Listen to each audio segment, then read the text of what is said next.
We recognize that CVUUS gathers on land seized from the Western Abenaki people by European colonizers.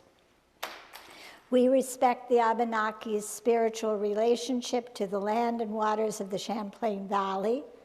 We are committed to building a peaceful and a more just relationship with them and to promoting knowledge about their history and culture. Good morning. Whoever you are, whatever your story, wherever the source of your faith, you are welcome here. We at the Champlain Valley Unitarian Universalist Society invite you to settle in, whether it's your first time here or you've been away for a while and are back, welcome. If you're joining us here in the sanctuary, welcome. If you're with us on Zoom, welcome. If you are new here, we invite you to sign our guest book in the lobby. Or if you're with us on Zoom, look down at the chat at the bottom of your screen to find our virtual guest book. In either place, you may introduce yourself and sign up for a copy of our monthly newsletter. My name is Martha Fulda, a member of this congregation and your worship associate today. I joined Mike Greenwood on the chancel this morning, where he has in store for us a thought-provoking service titled Classism. Is it still with us? Our settled minister, the Reverend Barnaby Feeder, is away this week. Special thanks this morning go to Ellen Flight and Neil Chippendale for their own reflections in the service, Liam Greenwood for special music, Margie Young, Mary Hadley, Richard Hopkins, Alan Moore, and others for technical support, our flower co-op for seasonal arrangements, Abby Freund, Poppy Reese, and all who helped set up, usher, and greet. This very busy congregation offers numerous pathways to connection between Sundays, beginning with immediately following this morning's worship, when we invite you to stay right where you are for our congregational conversation on classism in place of our regular social hour. Those on site will be gathering near the media screen after the service to join those on Zoom. Can't stay? See more about our ongoing efforts to address this and what you can do about it at cvuus.org/news. Join Addison County Interfaith Climate Action Network today at 4:30 online to hear Steve Mayer present on work of the Climate Economy Action Center of Addison County on its climate action plan. Others will give important reports, including on Abenaki land stewardship and a pollinator pathways project. Anyone is welcome to attend. Now, please hear our call to worship, Across a Great Divide, by the Reverend Alicia Roxanne Ford.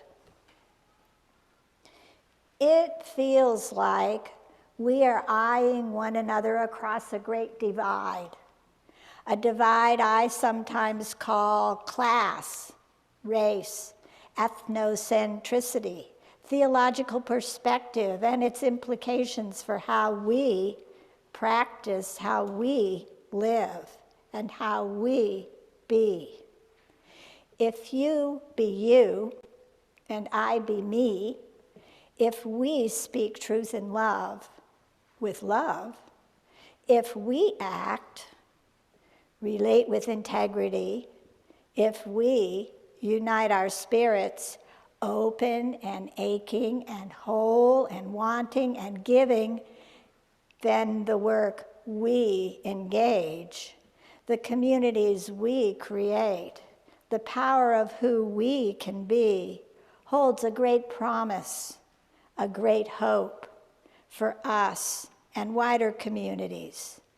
And this matters. Now, as we light our chalices here in the sanctuary, Ellen. I thought I was on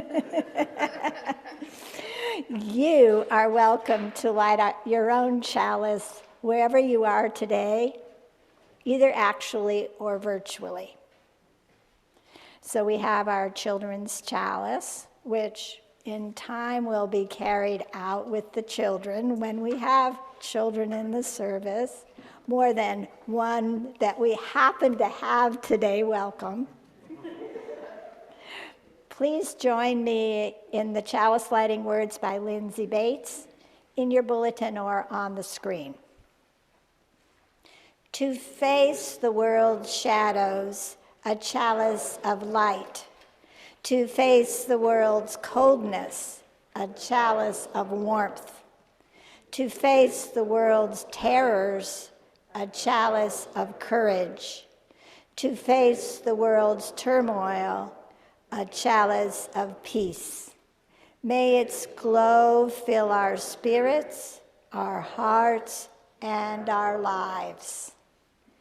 And now Ronnie will bring us the hymn, Our World is One World.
The story this morning is called The Last Stop on Market Street by Matt de la Pena. Pictures by Christian Robinson. CJ pushed through the church doors, skipped down the steps. The outside air smelled like the freedom, but it also smelled like rain, which freckled CJ's shirt and dropped down his nose. He ducked under his Nana's umbrella, saying, "How come we gotta wait for the bus in all this wet?" "Trees get thirsty too," his Nana told him. "Don't you see that big one drinking through a straw?" CJ looked for a long time, but he never saw a straw. From the bus stop, he watched water pool on flower petals, watched rain patter against the windshield of a nearby car. His friend Colby climbed in, gave CJ a wave, and drove off with his dad. "Nana, how come we don't have a car?" "Boy, what do you need a car for? We got a bus that breathes fire and old Mr. Dennis, who always has a trick for you. The bus creaked to a stop in front of them. It sighed and sagged, and the doors swung open. "What's that I see?" Mr. Dennis asked. He pulled a...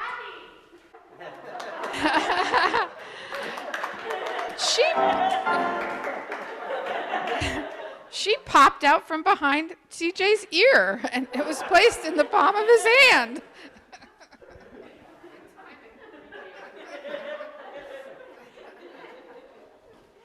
Wow. We're happy you're all right. So I think in my entire time here, I have never done this. I think that's true, right? I don't think I've ever missed the start of church. So I'm modeling being imperfect. Holy cow. We're modeling low. Thank you. Okay, so where were we? Nana left. Okay. Nana laughed her deep laugh and pushed CJ along. They sat right up front. The man across the way was tuning a guitar. An old woman with curlers had butterflies in a jar. Nana gave everyone a great big smile and a good afternoon. She made sure CJ did the same. The bus lurched forward and stopped, lurched forward and stopped. Nana hummed as she knit. "How come we always gotta go here after church?" CJ said. "Miguel and Colby never have to go anywhere." "I feel sorry for those boys," she told him.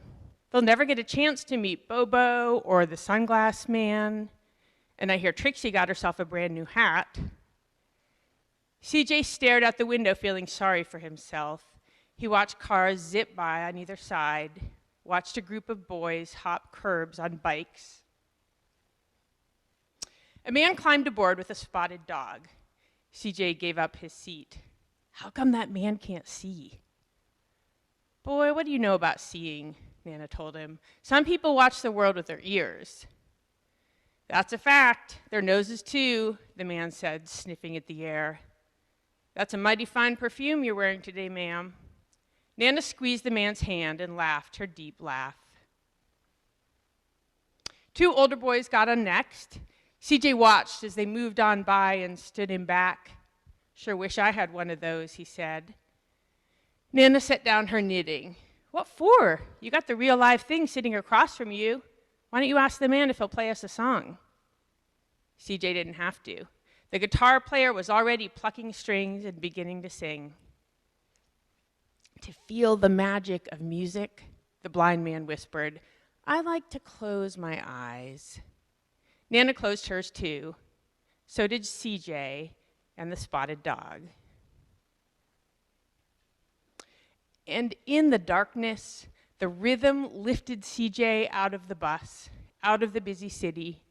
He saw sunset colors swirling over crashing waves, saw a family of hawks slicing through the sky, saw the old woman's butterflies dancing free in the light of the moon.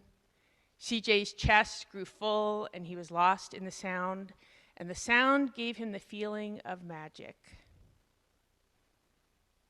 The song ended and CJ opened his eyes. Everyone on the bus clapped, even the boys in back. Nana glanced at the coin in CJ's palm. CJ dropped it in the man's hat. "Last stop on Market Street," Mr. Dennis called. CJ looked around as he stepped off the bus. Crumbling sidewalks and broken down doors, graffiti-tagged windows and boarded up stores. He reached for his aunt's hand. "How come it's always so dirty over here?" She smiled and pointed to the sky. "Sometimes when you're surrounded by dirt, CJ, you're a better witness for what's beautiful." CJ saw the perfect rainbow arcing over their soup kitchen. He wondered how his Nana always found beautiful where he never even thought to look. He looked all around them again, at the bus rounding the corner out of sight, and the broken street lamps, still lit up bright, and the stray cat shadows moving across the wall. He thought his Nana might laugh her deep laugh, but she didn't. She patted him on the head and told him, "Me too, CJ. Now, come on."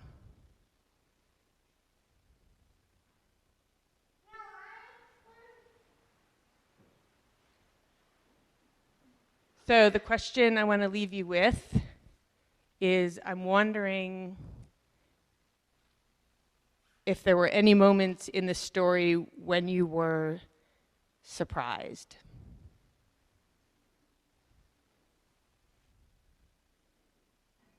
And I would just notice that. Notice the surprises you had about things that maybe you thought were going to go a certain way, or people you thought were a certain thing, and then maybe they weren't, or maybe you don't know. How often we do that in life, how often people do that to us.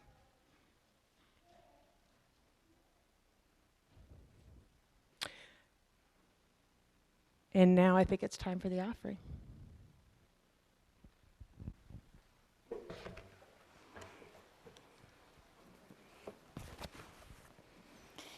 Each Sunday, we share our offering with another organization whose values are in harmony with our own.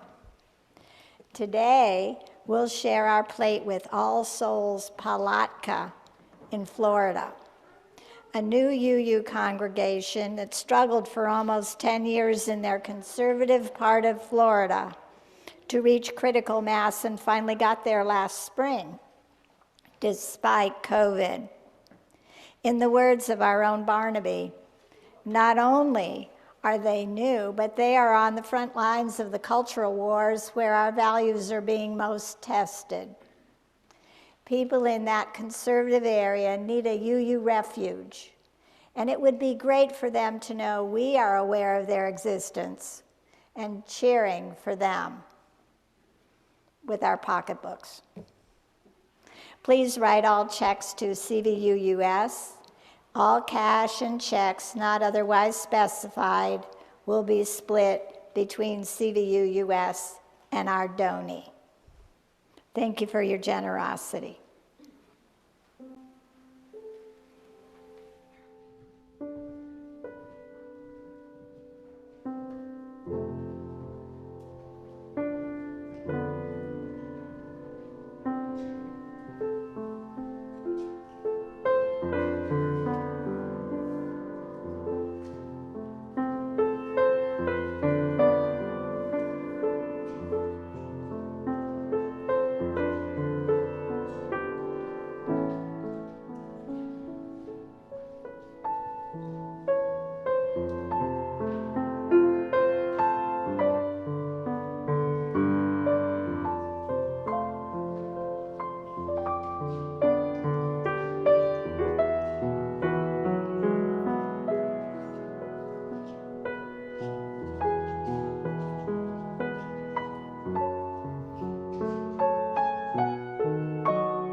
Each week, we all experience milestones and passages in our lives. Some of these have been shared with the congregation via written yellow cards sent to Barnaby in the past several days, or submitted in the collection basket, or shared by chat over Zoom. Here are today's. From Paul and Frances Stone. Theodore Parker's Arc of Moral Justice, made famous by Dr. Martin Luther King Jr., reminding us that the arc of the moral universe is long, but it bends toward justice. Just moved a momentous and joyous step forward with the nomination of Ketanji Brown Jackson to be our next Supreme Court Associate Justice. Yes, amen. We received word that former CVUUS member Cindy Galen, father, died this week in Florida.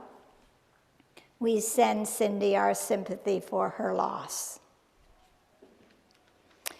This next card comes from Francois Clemens, reminding us that today is the 19th anniversary of the death of Fred Rogers, of Mr. Rogers' Neighborhood, whom Francois considers his mentor and surrogate father from their years together on that memorable show.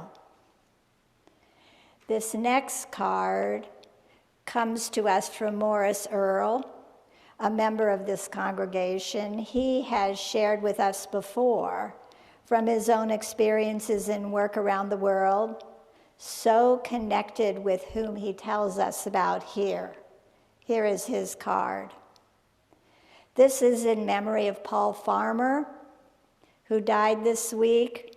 He was a doctor who spent his life helping the underserved, especially in Haiti and Rwanda. He inspired a generation of physicians to get back to our humanitarian roots and to recognize social justice as a key determinant of health. He founded the Department of Social Medicine at Harvard Medical School and was a role model for people in healthcare all over the world, like Morris Earl. He was only 62 when he died. It reminds me, says Morris, that we should number our days and make good use of them. Thank you for that, Morris.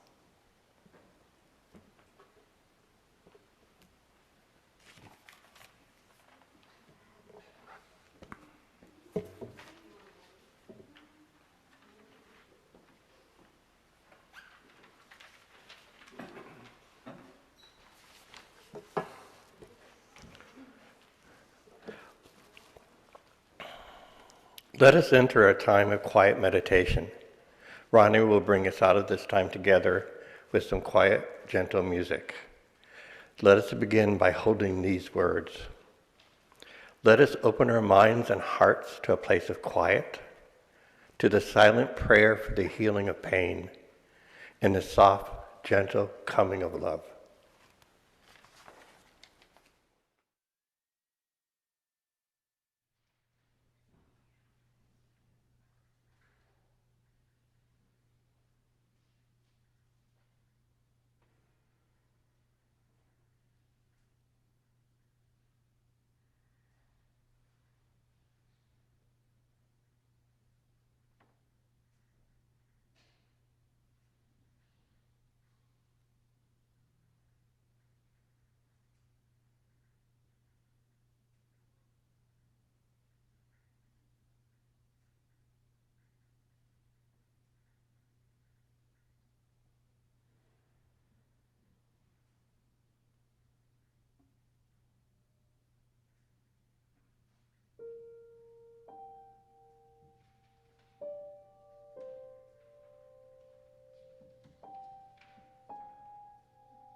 Meet Sarah, not her real name. Sarah is not shy by any stretch of the imagination, In fact, she's quite the extrovert, but she's too ashamed to show you her face today. You've probably seen Sarah. Perhaps you've passed her while you were in your vehicle, perhaps at Hannaford's, at Duncan, at the rec field, or even here at Champlain Valley UU. Sarah's a mom, and she recently left her husband of 11 years. His mental health condition, fear of everything and everyone, and increased use of drugs intensified so much during this time of COVID, she became afraid of the severe negative impact it already had on their two children, ages 9 and 5, and the impact it would continue to have.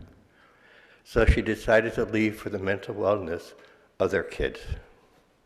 So where do you go when you leave your husband and you have two kids? Back home with mom and dad.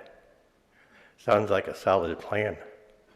Stay with mom and dad for a while, just until you get your feet back on the ground. Lots of others have done this during COVID, right? What's the big deal? And it's only temporary.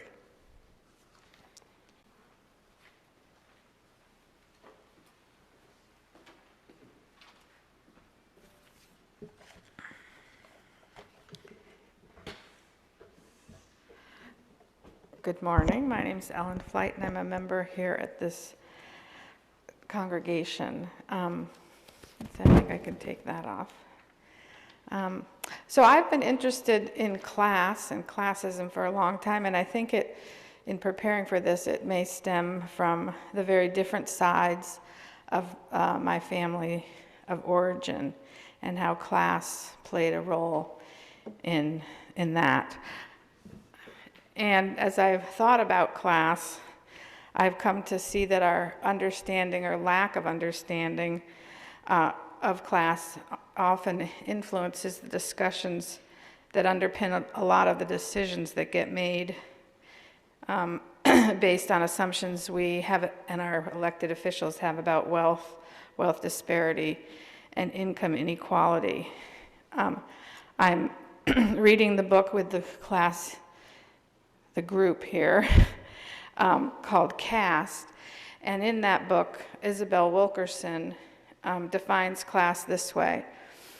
Class is marked by level of education, income, and occupation, as well as the attendant characteristics such as accent, taste, and manners that flow from socioeconomic status. She goes further to say, if you can act your way out of it, that is class, not caste.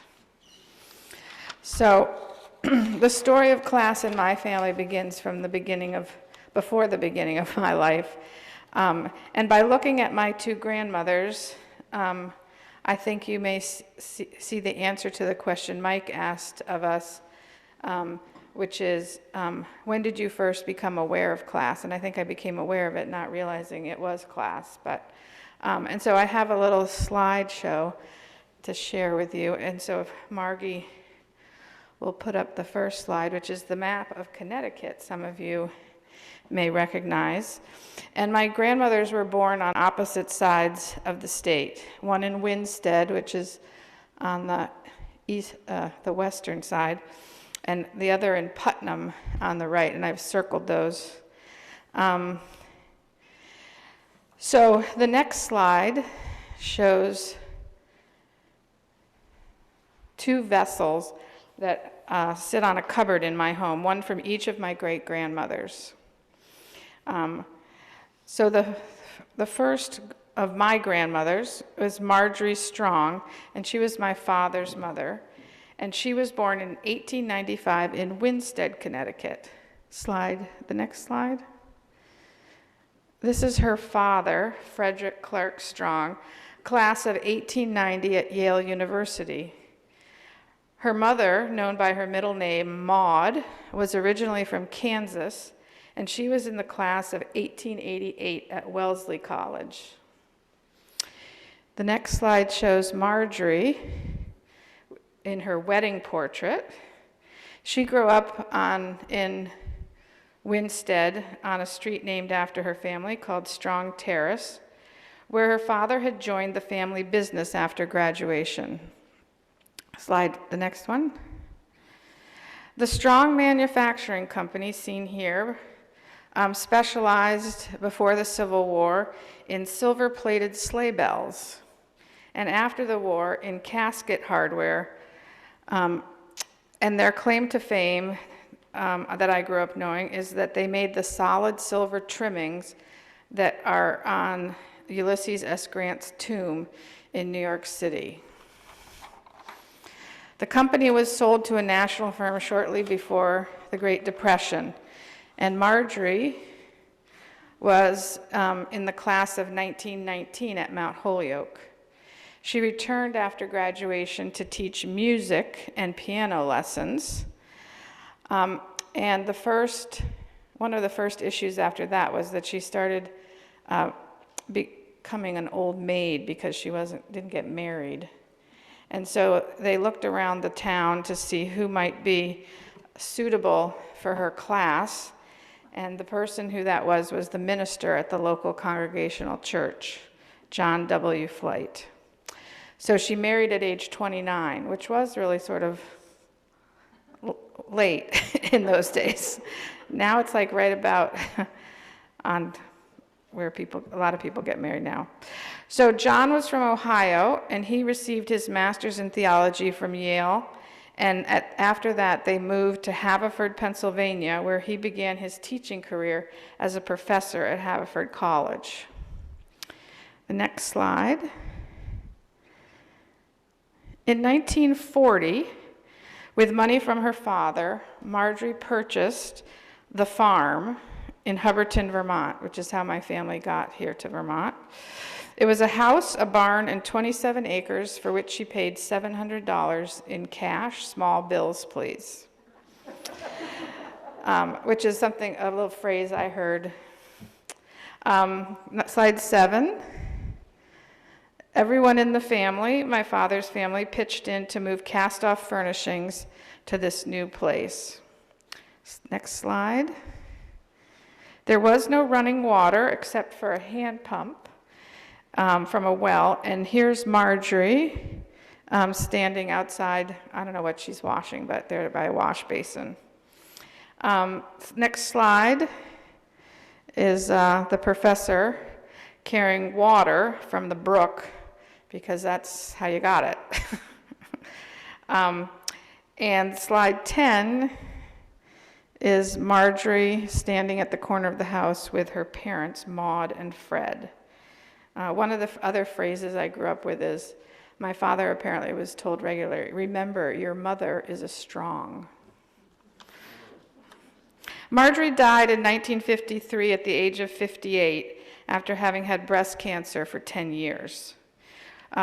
When she died, it turns out the farm was given to her 3 children so that if her husband remarried, the children would get the house. Meanwhile, on the other side of Connecticut, in Putnam, a mill town, my grandmother Elizabeth was born in 1919. The next slide shows her father, Henry Herdman, in front of his store, which he had until the Great Depression, when he then worked as a carpenter. His wife, Lily May, had one child, Elizabeth, who's my grandmother. And while Henry went out to work, Lily stayed home and kept house. Now, she kept house not just for herself and her husband and her daughter, but also for several boarders she took in. And as Elizabeth and her husband, John, started having children, she was keeping house for all of those folks.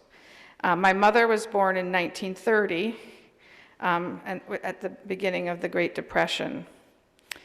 Slide 13. This is my grandmother, Elizabeth. While her mother was taking care of her children, Elizabeth and John worked in the textile factories in town. The next slide shows the Cargill factory in Putnam, which is where Elizabeth worked. She was a skilled weaver known for her very fast hands. And she told me that she worked 6 days a week and made $8 a week. even after she had her children and couldn't go to the factory for a little while, she took care of the factory owner's children to bring in money to the household. My mother was the oldest.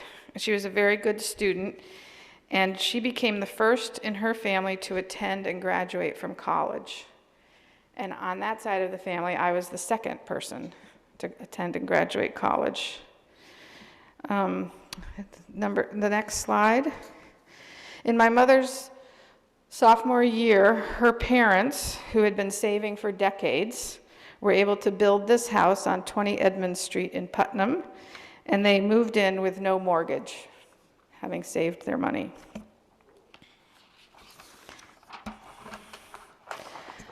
The next slide. These are my parents. In front of a car. I can't really see the slides.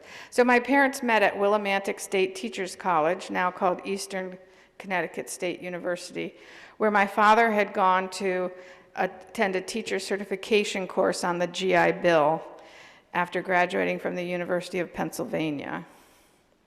They were engaged after my father returned from a European tour that his mother sent him on to get away from that woman, who is my mother.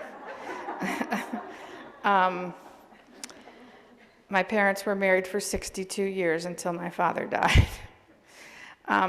In April of 1953, Marjorie died. In June, her father, my father's beloved grandfather, died. And in August of that year, my parents were married. His father, the minister, served as the minister for the ceremony, and the reception was held behind the house at 20 Edmund Street. And then the final slide. Oops, that's my parents, I think around their 50th wedding anniversary. And the next one goes back to that china in the house. The teapot on the left was a wedding gift in 1893 to Fred and Maud, my great-grandparents, and the cranberry glass pitcher belonged to my great-grandmother, Lily May. No date written on the bottom of that piece. But I see those every day. Elizabeth, my grandmother, worked in factories for most of her life, and she died in 2009 at age 99 and a half. So I think you can see where class would come up from these different things that I saw when we visited family, which we always did because one of my father's lessons is that you do family duty visits to your family and help out in ways you can. And I think that my parents spent much of our childhood trying to either reinforce or teach us some other lessons than they might have learned. But some of those lessons and what my parents showed and taught us was that while your family of birth plays a big role, it is an accident of birth, which is the family in which you start. That education, especially higher education, can help you escape your circumstances. My mother's the only person who ever moved away from Putnam until her sister moved when she retired. And that was a very big and important part of my mother's story. Family or other support for working mothers makes a difference in what you can do. It's also important to have goals and to work hard to achieve those. And that's made more possible if you have mentors and teachers who can help you see beyond your life circumstances. And I think the final lesson was if you have advantage, you need to work to help others through your actions and the work that you do, which is what both my parents did. The final thing that Mike asked us to consider in our remarks is what do we think that we as a congregation should work on or could work on around issues of class. And I have two ideas, but we would need to consult the experts who are already doing some of this work in our community. And that is to look at how we can support housing for low-income Vermonters, friends, and neighbors, And the other thing I think is about is the lessons I learned, because there was some, not a lot, and you certainly weren't supposed to talk about it outside the family, but to somehow teach some financial literacy. What can we do to teach kids and teens early enough to help make a difference in their lives? And I think there's a lot of expertise here, and we might think about what we could do. So thank you very much. And now there's some music. Oh, I would just last say, I did wear Ruth Bader Ginsburg's descent necklace because of the nomination of Ketanji Brown Jackson this morning. So I thank you, Paul, for mentioning that. Thank you, Ellen. Next, we have an MP3 release party, and I bet you didn't realize that was happening today. You heard that right. So this is a world premiere. It's UU Blue Collar Blues, and the lyrics are by Betty Jo Middleton, who I hope is on Zoom visiting us from Virginia. Betty Jo retired from the Unitarian Universalist Ministry of Religious Education. She served 8 years, 8 different congregations. It was on the field staff of the Unitarian Universalist Association. She's the author to Teach Inward Springs, Teaching and Learning for Faith Development, and numerous religious education material for all ages. She's taught at several theological schools, and she lives in Alexandria, where she spends most of her time writing poetry. So good morning, Betty. Joe, if you're with us, and good morning, Howard. We're glad you're here, and don't be a stranger. Liam wrote the score to this music, and Ronnie is going to play the piano. So let's listen to the recording of UU Blue Collar Blues. And feel free to move.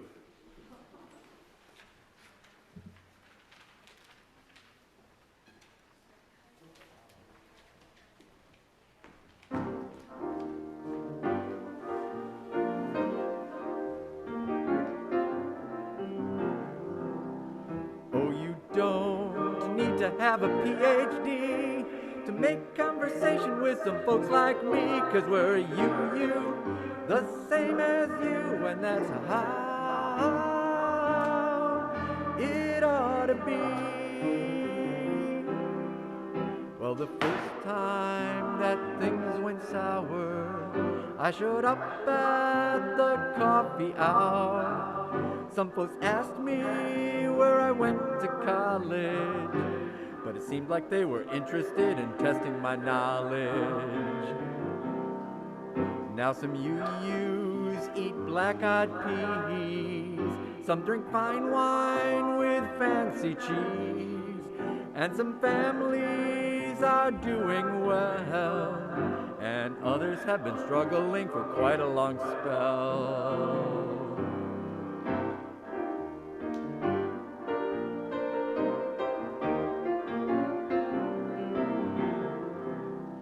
Oh, you don't need to have a PhD to make conversation with some folks like me, 'cause we're you, the same as you, and that's how it ought to be.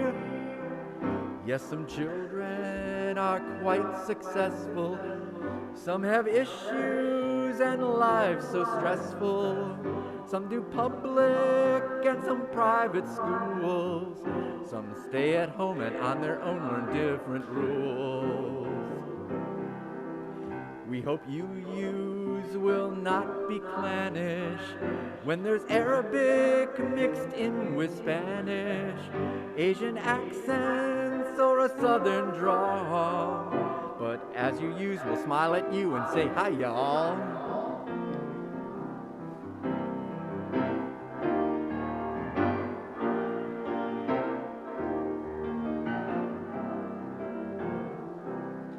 Oh, you don't need to have a PhD to make conversation with some folks like me, 'cause we're you, the same as you, and that's how it ought to be.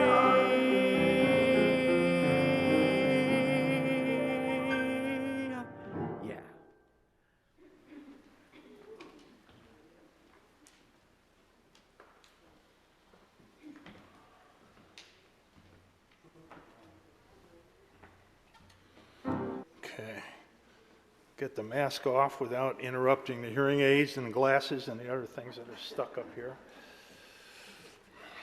Okay, so the question today was, is there classism in America? That's the question. I'm wearing my constitutional tie, which says everyone in America is equal and has equal opportunity. So, is there classism in America? Of course. I was born in a class system. I was born in the UK. I should know about class. We had a row house that was built in the 1850s to house textile mill workers.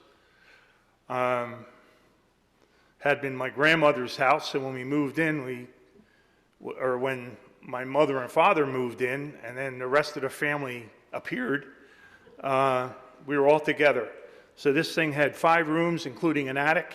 We had an attached kitchen, and we had an outhouse. We had a bathtub in the attic, and my mother used to heat the water on the stove in the kitchen, carry it up the stairs, so we bathed religiously at least once a week on Saturdays. So the rows where we were actually on top of a coal mine. There was, channels underneath, and there was some open fields in front of my house in front of our row that had some ripples in it because of where the shafts had fallen. And there was a quarry across the street. It had what we call the tip, which was piles of rubble that came out of the mines. And we used to go over there as a family with baskets, and we would rummage through the tip to find usable pieces of coal. The area of town where we lived was called Cheapside. So if you can know what the word cheap means, it's the sort of the poor side of town, and it's all about economics, because this was the heart of textile manufacturing. And actually my town, which was Burnley in Lancashire, was the heart of the textile industry. And my father was a textile printer. That was the trade that he learned. But the trade was dying in the 1950s. England was in a depression after the war. They didn't have a GI Bill. So we wanted to leave. So what's up on the screen is out of this Burnley book, and this is Padiham Road. And what you see is a road, and you see some row houses. And this is basically where I came from. Way up in the background, the picture on the left-hand side is the church. Yeah. Slide that around. Slide the mic around. Yeah. So you can see where the church that we attended, the Anglican church with our vicar, is where we went to church. So if we go to the next slide, this is another row houses on Padiham Road, and you see that people had come out for the picture. Those row houses, my house was the 3rd row back of row houses. These row houses up on the street, these were the cheap ones.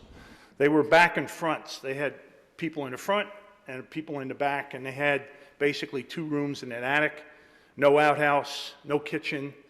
You used to see the parade of the kids with the buckets coming down the street in the morning because they went to the end of the street to go to the outhouse to dump the remains from overnight. So this is my background. Those row houses are not there anymore, but mine is still there. The town council, they knocked these 2 down to widen this road. My house, old house, was refinished, and Julie and I visited. We still have cousins living on the block. I have cousins living on the block. So, but it definitely got upgraded. They put indoor plumbing in and things like that. So,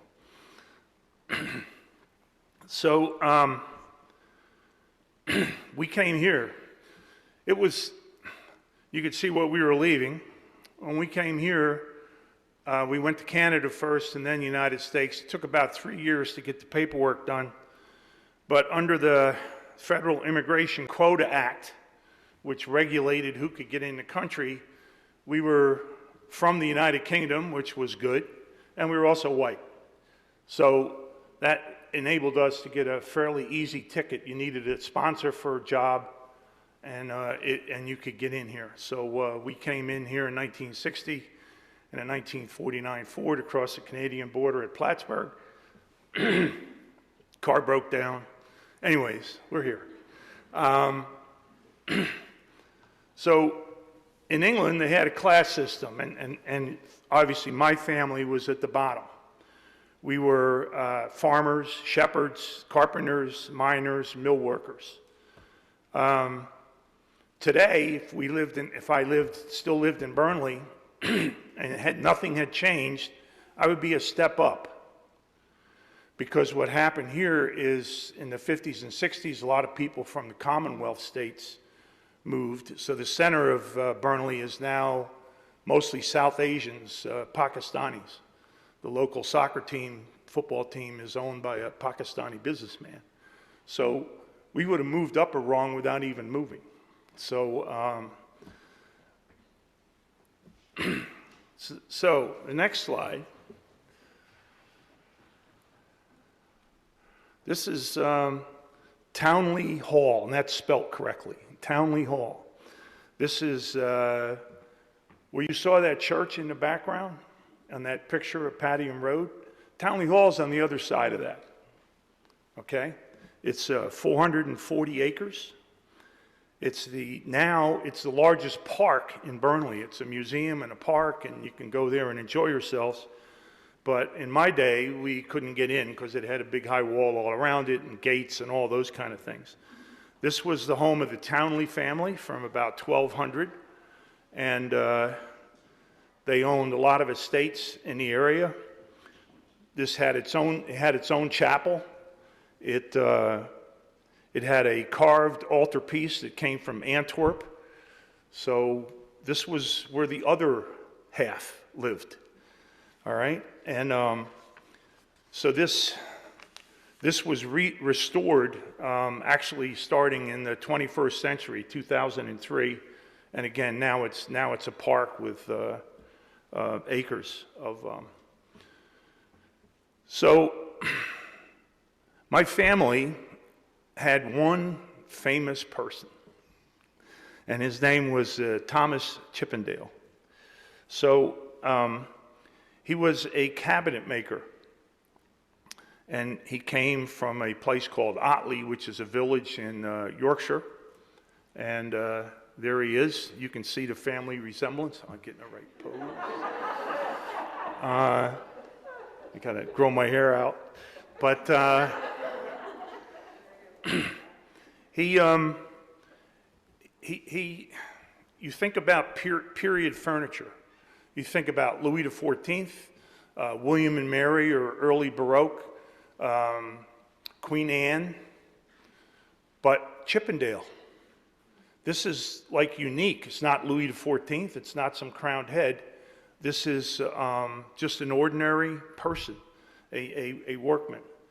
He wrote a book that was called the Chippendale Director, which has all the designs that Chippendale became famous for. And he had a workshop, which was in London, that lasted for 3 generations into the 1800s before it became bankrupt. But Thomas Chippendale never got any honors. He was never knighted. You know, like Isaac Newton, one of his contemporaries, he got knighted for doing great things. But this guy was a cabinet maker. He's one step over a joiner or a turner, which were also cabinet trades. A joiner is someone who joined square pieces of wood together. A turner is someone who worked at a lathe. Cabinet maker did all those things. And so he's a step up. So lower middle class up a rung, okay? And of course, he's got lots of, you go to any of the museums and you find Chippendale style furniture. It was made all over the world. Philadelphia, Chippendale is famous, but Lisbon, Copenhagen, Hamburg, all over, people copied what was in this book. And the rich people went to their cabinet maker and said, hey, I want you to make me this. So, but, next slide. He does have a statue. He got a statue, and this is in Otley, which is in Yorkshire. This is the essentially family village or seat of the Chippendales. So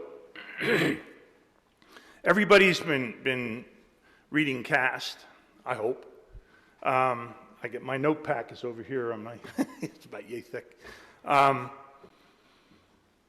One of the things that Isabel Wilkerson talks about in there is that when people from India greet themselves, they always, before they'll shake hands, before they'll do anything, they have to learn about that person to see whether they actually can shake hands. So they look at their surname. Surname is an important thing. So my surname, Chippendale. A chip is someone who works with wood. A dale is a valley in Yorkshire. They call it the Yorkshire Dales. So this is a chip in the dale, a carpenter in the valley. So right away, somebody like Julie, my wife, should not shake my hand because we're of different classes, okay? So, you know, maybe in England it might be a little different today. They started to knight some commoners. You know, Elton John got a knighthood. Paul McCartney got a knighthood. Even David Beckham, who was a star soccer player, he got an Order of the British Empire. So maybe things are changing. But it certainly changed for us when we came to America. We lived in a suburban home. I rode a school bus. We had a family car. And myself and 3 of my other siblings all graduated from college. None of that would have happened if we'd have stayed there. We would have gone to trade school like most of my cousins, although everybody's basically done well. Julie, my wife, I'm going to throw her in here. She doesn't know this is coming. She's got a mixed background. On her father's side, Walter Woodworth immigrated to what was then Plymouth Colony in 1642 as an indentured servant. Came from Surrey, England. So he's got the working class on one side. On the other side, her mother's side has knights that fought for William the Conqueror back in 1066 at the Battle of Hastings. She has lords that had castles and stuff in England. She has ancestors that were the founders of both New Haven Colony and Hartford Colony in Connecticut, so Connecticut roots. Julie also went to Bryn Mawr College, which is right next door to Haverford College. So when you were mentioning Haverford, I'm like, oh, we know where that is. So somehow she ended up with me. But in America, you can be successful as long as you're basically of that, what Wilkerson calls the dominant caste. She quoted James Baldwin in her book and said, no one was white before they came to America. Because I never thought about class. I lived in that row home. Everybody around me lived in the row home. We never went to Townley Hall, but we did go to church and went to school. I had cousins. We were all the same. So it's not something that ever really occurred to me until I came to America. Because when you get to America, you do think about class and you think about status because there are different people here. And it's something that, of course, at 12 and 13 years old, you don't think about, but I certainly thought about it when I was in college and I took history and sociology classes, and I remembered one of my sociology classes, we studied Mexico. And we studied class and race in Mexico. And, you know, I never really thought too much about it at the time, but nowadays, after reading Caste, I realized that we couldn't teach America, so we taught Mexico and talked about the barrios and the gated communities and the way things were separated there. But it was really, in one sense, we're talking about America. Wilkerson also theorizes in her book, which is The subtitle is The Origins of Our Discontents. And she talks about the stagnation of the dominant caste, the upper caste, where the people at the bottom of the upper caste, what they have is they got stagnation in terms of wages. The mortality rates for the adults is actually going down. There's drug issues, and there's a lack of a safety net for them. And, you know, I never understood why people voted against their own self-interest.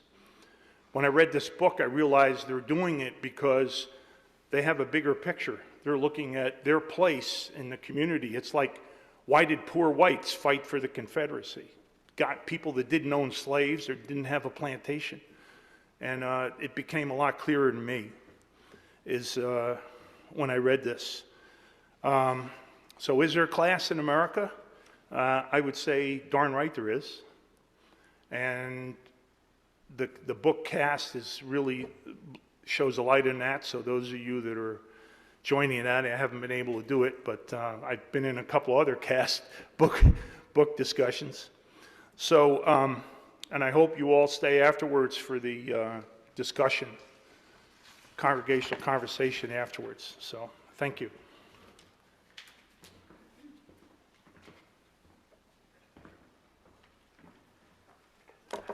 Thank you, Neil. Because since the time we're going to cut one piece out of the service as planned. So Margie, we're going to go back to Sarah. So if we could have Sarah at the pond, that'd be great. Thank you. So Sarah and their 2 children living at home with mom and dad was to be temporary, of course, just until she could get things figured out, get an apartment, reestablish a life for her and her children. She had a reasonable income. After all, she was making $14.95 an hour here in a public school right here in Addison County as a paraeducator. That $14.95 is real close, just a nickel off of what we have come to know is an acceptable hourly wage for the working class, $15.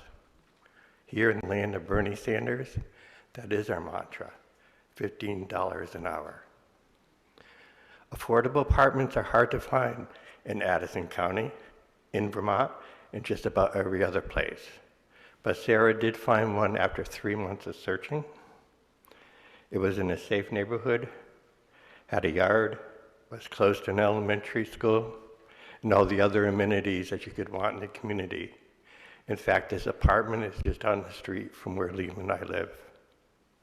It's a duplex, 753 square feet. Not big, but doable, given her need to establish herself in a new life. Recently remodeled, rent $1,500 a month. Besides having a background check and a security check, which is reasonable for a landlord to ask for, this 753 apartment, you needed to have 2 months rent and another month's rent as security deposit. You could have a dog, but that was an additional security deposit of $1,000. For Sarah, that means she needed to have $4,500 just to sign the lease and no dog.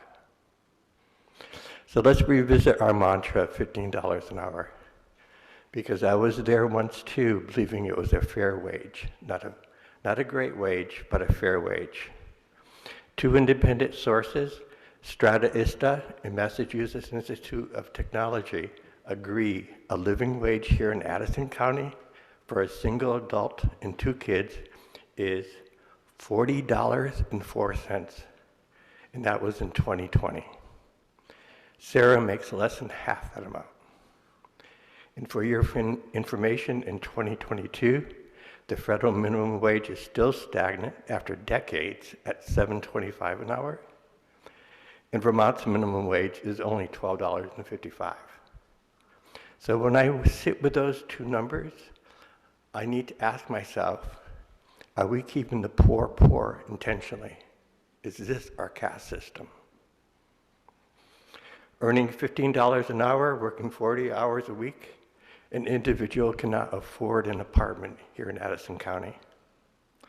I share Sarah's story as a reminder for myself and then for you that there's a huge divide between the working class and the professional middle class. And somehow we think that $15 an hour is going to help a lot of people over that divide. It may help some, but it's going to leave a lot behind, and Sarah's one of them. So what do?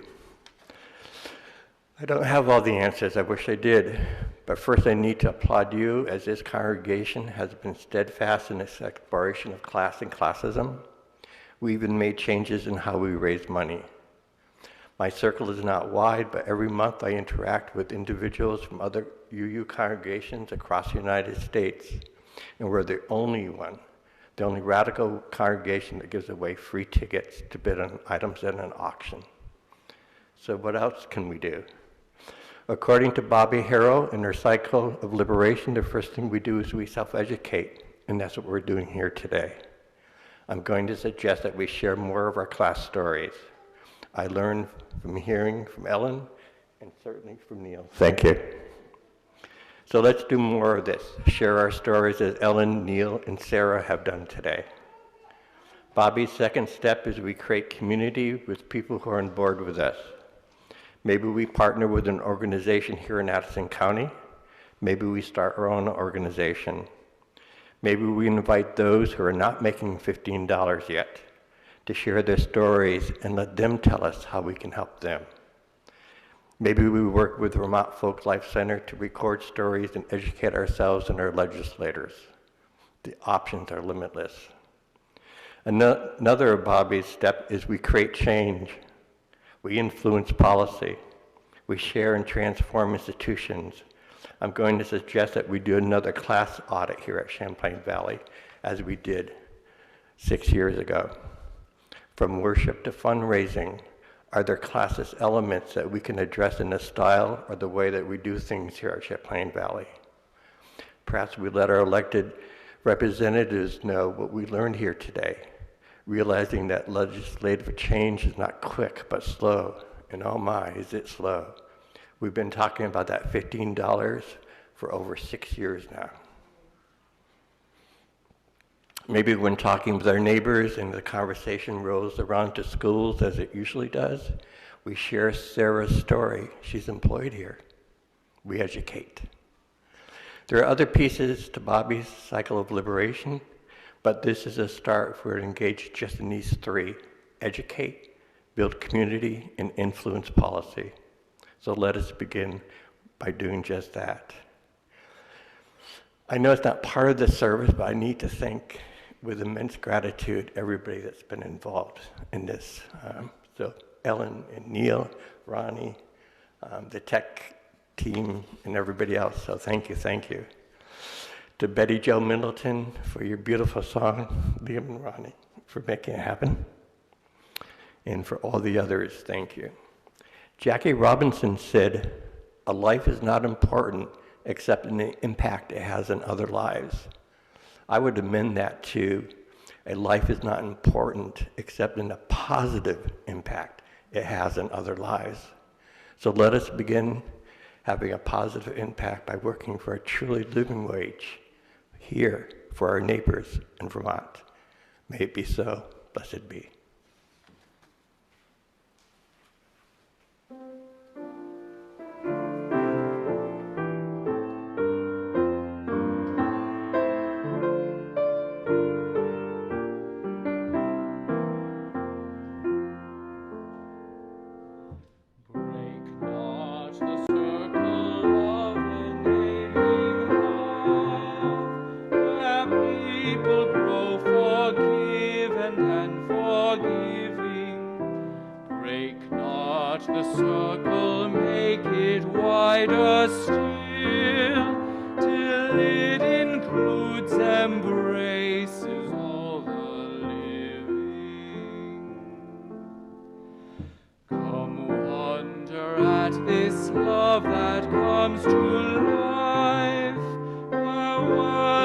Freedom evermore with humor spoken, and people keep no score of wrong and guilt, but will that human bonds remain unbroken?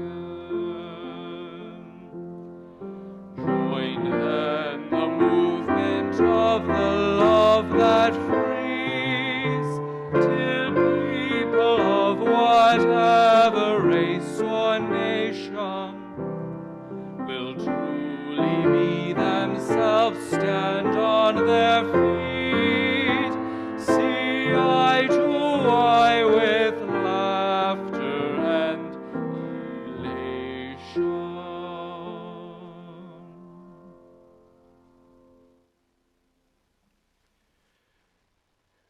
UU Class Conversations educates Unitarian Universalists about class awareness and inclusion, empowering our religious movement to dismantle classism within our own congregations and communities.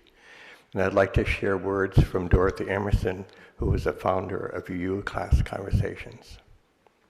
One more step. Mindful of our highest aspirations, bound by our common faith and purpose, and yet beginning with ourselves as we are, let us take one step together to our unending quest for dignity, justice, and love. So may it be.